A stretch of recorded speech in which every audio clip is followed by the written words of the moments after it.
Ashama harka fuunee akkam nagaa jirtu daawwattoonni keenya har'a waan adda ta'e tokko isin mul'isuu dhufne ana jira asbiraan reedii jira achiin tamaam Huseentu jira achiin Abduu Habtaamu Tasfaayee Gammachuu jira kush miidiyaa irraa jechuudha asii qurxummiilee bifa ajaa'ibaa takkaa isin argitanii hin beekne qurxummii ajaa'ibaa isin mul'isna akka nama nu hordofa iddoon nuti jirru iddoo adda ta'e tokko deemneetiin har'a argamna reedii Adam sponsora ta'ee nu fidee garana yeah man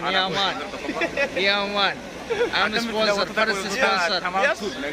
The second sponsor. Egaan har'a waan addaa qabanee dhufnee jirra. Wanti addaa kun kaameraa yoo achi garagalchinee isin agarsiifne maal ta'a? Waan badaa itti. Waan bareeda sitti waan isin gammachiisu laaltanii. Waan isin gammachiisu itti dhufne. Wal nyaatti laalatti Qarraan ata guddaan kun isi gurbaa reedii Adam Tube illee hasay ka gurbaa. Hi man, I'm from Ingilizanya is Zarif. Akam nagaa jirtu. Afrika sira. Esa push media. Ala kulla ala narra. Qurxummiin sun sentari rabbi jedhi. Oo dhiisi. Indeeriya. Sentari ni sin jedhi. Anta gam gaa bismillah. Ante? Boora kun. Qibati dibadde wana baye sadaqate. Ya? Egaan daawwattoota hordoftoota abdii inda magartuu ahla wa sahla mushahid al-kiram wal ikram afaan meeqa beeka ingiliifa idriyaase oromo idriyaase amaarifa bichaaf እንደምን ዋላችሁ ምናምኖቼ እና ሰገንታ በሸነና ቀምናራ አሲት ሆቴል ሪዞርት ወይ ተጠርቀምና አያ ኢንተርቪው ጋር አስማዩ Egaan interview nagamachu barbaadde umriin ko reefu amma 38 gaheera har'a afurmaa kan natti afurtamii lama umriin kan agosso 38 kaaqaa jechuudha nama guddaadha daa'ima nan seenaa yookaan laaltanii har'a ijoollee tana qilleensa fudhachiisee dhee manaa baase fedha kiyyaan nama guddaallee nu bira jira namni guddaan amma hojiirra jiranii nuti immoo asumatti nuti immoo asumatti piraayiveetii waa wayii isin haasa'uu barbaanna iccitii yoo nama qabatuu dandeettan taate yoo iccitii garuu iccitiin qabatan. Ni qabatan dubbadhu himi. Hordoftoonni kee kun iccitiin qabatan ni himan. Hordoftoonni kiyya waan akkasii beekan. Akka dhaggeeffattanii yoo callistan iccitii adda isinitti himu. Yookaan immootu booda wal gaafannaa jechuudha. Ammaaf gurbattiin tun daa'ima haamilee isii cabsuun hin ta'u. Lafa ol dhuftuudha. Carraawee daa'immanii kan hin nama guddaadha. Obbo Tamaam Huseen maqaa keessan irraa jalqabaati akkasuma immoo hojii keessan illee hima. Maali madame? Hojii keessan illee asuma. Maali madame rabbi garaadhi. Egaa ani Tamaam Huseen Ahmad. Wallahi akaakayyuu isaatu hin jedhama. Tamaam Huseen Ahmad jedhama. Hojiin kiyya paayiletara. Xiyyaara bararsiisa. Paayilati. Halkan. Yani xiyyaara waraana bararsiisa. Mudannoo wayii si muuda waraana keessatti jechuudha. Mudannoo si mudate. Mudannoo yeroo paayiletii ta'eetiin xiyyaara dalagu jechuudha. Bara isaa waliin. Bara lola baadimmee jechuudha. Bara 19 jaatama keessa. Meeqa keessa ture yeroo sun. Jaatama akkas haftee ni yaadachiise galatoomi. Bara san keessa lolli akka malee oowwee osoo lola keessatti akka malee lola keessa jirru barahaadha bishaan dheebon. Ani xiyyaara oofaa jira laal helikooftera bararsiisaa jira. Helikoofteri muutu waraana gadhiisa. Xiyyiitii darbee diina waraanaa jirra. Daltaraata waraanaa jirra shaabiyaa. Achi bishaan akka malee dheebonnee lafti barahaadha dhabsuun afaan nu gochitee waan ta'u wallaalee jennaan bahara wayii argadhe kuma tasaa osuma waraana keessa jiru. Gubbaarraa galaaltee. Xiyyaara wajjin guubaat. Taana bishaan argadhe akkam godhe maal jechuudha. Akkam godhe? Xiyyaara wajjin gadi buutee dhiide. Eegaa. Dhaggeeffadhu maa seenaa nama namaa jira. Burgeedii kenna maaleesh. Waan nuti kun amma ayitti uummatatti maa jirra sitti himne seenaa kan. Bareeda. Bishaan argadhe xiyyaara kana suutuma gadi fidee gadi buutee koofiyaa kapiteeni qolsanii beeytanii miti. Isa waraabbadhe. Kapiteeni maali? Ilmeetii isa.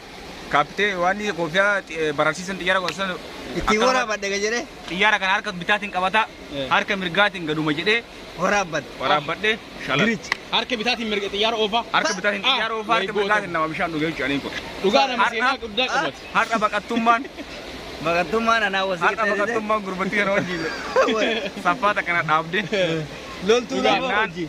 loltuu lafa hojii loltuun helikooftara dhaabattee gadheen Na nyaatte. duuban nu nyaattee biyyaa nu baaftee Giranyaan na nyaatte. giranyaan na nyaattee haala kana keessa turre seenaan kiyya yoo isinii gabaabsee himee kana fakkaata seenaa biraan yoo Nama koobiyaa kiyyaan bishaan dhuganii Aniin kun nama harka bitaatiin xiyyaara oofee harka mirgaa harka qal'aa isin agartan kanaan koobiyaadhaan bishaan dhugee xiyyaara kiyya barsiisee diina kuffisee kufee jechuudha. Ofii kufee biyyaa beekaa kun kufee naan akkatti. Ati nama cimaa. Aniin kun nama cimaadha nama salphaa sitti hin fakkaate. Kanaaf daawwattoota keenya Ati duuta rabbi siyaasa barsiisa. seenaa kanarraa akka baratan abdii qaba. Maal jechuu barbaadetti as biratti homaa jechuun barbaade. Akkanumaan jedhe malee. Homaa barnoota Ani mootuu gisee tokko beekaa. Ani mootuu gisee tokko akkuma isaa kana kapteenii ture ani kapteenii xiyyaara nama imaltootaa kana. Osoo deemnu rakkoon teeknikaa na mudate akka tasaa. Rakkoon teeknikaa gaafa na mudatu warra duubattiin rakkoon teeknikaa waan nu mudateef dhaamsa keessan gara rabbiitti deebisa warri wallolta dhiifa walii godha jedheen akka tasaa jaarsaaf jaartii wayii keessa jirti beektaa.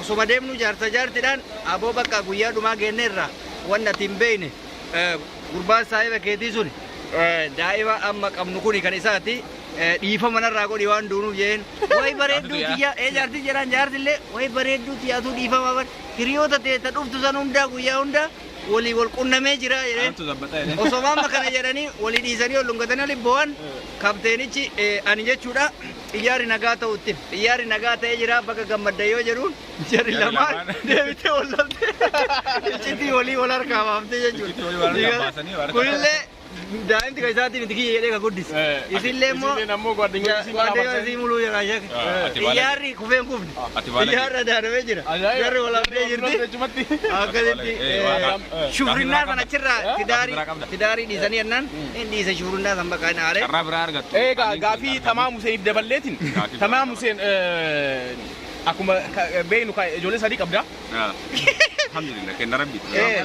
Umrii kanaan ilma sadii qaba. Haati warraa isaa amma Kaayiroo keessa mana nyaataa wayii qabdi. Biyyaa sun tabiyyaa. Haati warraa Tabiyyaallee mana xajjii. asitti amma odeeffannoo dogongoraa kenne. Dhugaa ilmaan sadii qabaachuun rabbiin nama kenne hin qaba. Garuu haati warraa na dhiiftee deemte kophaa. Dhiiftee gara bira deemte. Kanaadaa deemte harka irratti gatte. Isiin kuttee gara isiin kuttee hin beeku an ta'u uffatu. Kanaadaa irratti gara naa bilbilte. Kophaa guddisaa jirta. Naa bilbilte. Maal jechuudha? Shaagalee amma. Shaagalee. Gadee. Shaagaltanu. Gadee wanna mooraantii jechuun kana. Ilmaan sadii kophaa guddisaa jira. Carraa kanaan namni singilii namni rakkataa kiyya kana gargaaruu barbaadda yoo jiraata. Ka ilmaan guddisuu. Rabbiin kennu kun illee wal gargaara yoo isin wal gargaartan ani isin gargaara yoo isin tola waliin ol ta'anis tola isin wal gargaara kanaaf qarreen singilii horii ta biyya kana keessa jirtu hattan biyya biraallee yoo jiraatte rakkoo qabu. Akkuma deebii ilmoo irratti gatanii deebii. Wajji guddin yeroo daballee walitti jaa goota sadii yoo jaa goone gimmaa isa dasaana goone qaraan harka isaa tigetuni so akki toji guddifna ka akki yoo jiraatte kootu isiniin jedha rabbiin hunda kennaa nu haala. Egaa ilmaan sadiin amma siif hawwine san rabbiin siif haa kennu. Rabbiin haa kennu. Wanti kun hawwiidha. Hawwiidha. Abjuu haa guutu. irratti gatuu Kanuma isiniin jenna viidiyoo kennaa asumaan golamnu maal hundaa. Maal goolabnare? Egaa as biratti Kuush miidiyaa irraa Habtaamu Abtee ajaa'ibtoonni isaa duban jiru. Mee maal jettan kaa waan gootonni keenya kun amma haasaan kaa waan baay'ee haasaanii. Intarvii dhugan hin dhageettanii. Jarri boodigaardii kiyya beekte. Ani boodigaardii waan kiyya kana gaafa qaxaru nama akkanuma lafaa kee. Nama akkanuma lafaa kee qaxaru miti. Nama paayileetii waraanaa ture. Nama xiyyaara osoo balaliisu gadi jedhee bishaan waraabee. Bishaan waraabatee dhuguudha. Kun immoo nama iccitii namaa baasee jaarsaaf akkas seenaa ajaa'ibaati. Seenaa kana mee bifa dookumantariitiin ilaalla. Ajaa'ibaati. Warra waan kana irratti raawwatan illee bakka inni itti gajjadhee bishaan waraabatee. Akti gochaa Osoo dalagame. Helikooftara bishaan waraabisan illee seenaadhaaf bakka waraabne. Addunyaaf keenya. Kaameeraa 4K lee godhamne SDdhaan waraabne. Bakka biraan kenna uummata biraanii. Nu waa eegan. Haftee waadaa isin galeera. Kun waadaadha. Xiyyaara bishaan itti waraabasan illee xiyyaara jaarsaaf jaartii gargar baasan illee ilaalla. Akkasii gaa waliin dachaana gaafa dookumentaricha filme. Egaa akkuma dhageettan seenaa amma isaan isinitti himan gootummaa ijoollee kana haala dokumentariitiin dhiyeessine isiniif qopheessine jedhanii jiranii obbo Habtaamuun egaa hundi keessanuu gaazexeessaan Habtaamuun joornaalistiidha. Joornaalistiidha dhugaadha jarri tun na dhoyti. Asiin dhahee gara Zanzibaar. Wallahi akka kookattu si bana waliin. Hin beekamne. Saulo nama mo seetaan ta'e irraa gamana galtutti. Sila gadi irra dheessuun seetaan nama nama akka nama qabataa galtu. Meeqaanatu jetta. Kanaafuu hundi keessanuu viidiyoo keenyatti akka isin bohaartan abdii qabna. Yeroo tokko tokko jidduudhaan akkanatti wal geenyee yeroo bashannanu hundaayyuu isiniif qopheessina wantoota garaagaraa akkasuma immoo amma haala bashannana garaagaraatu jira.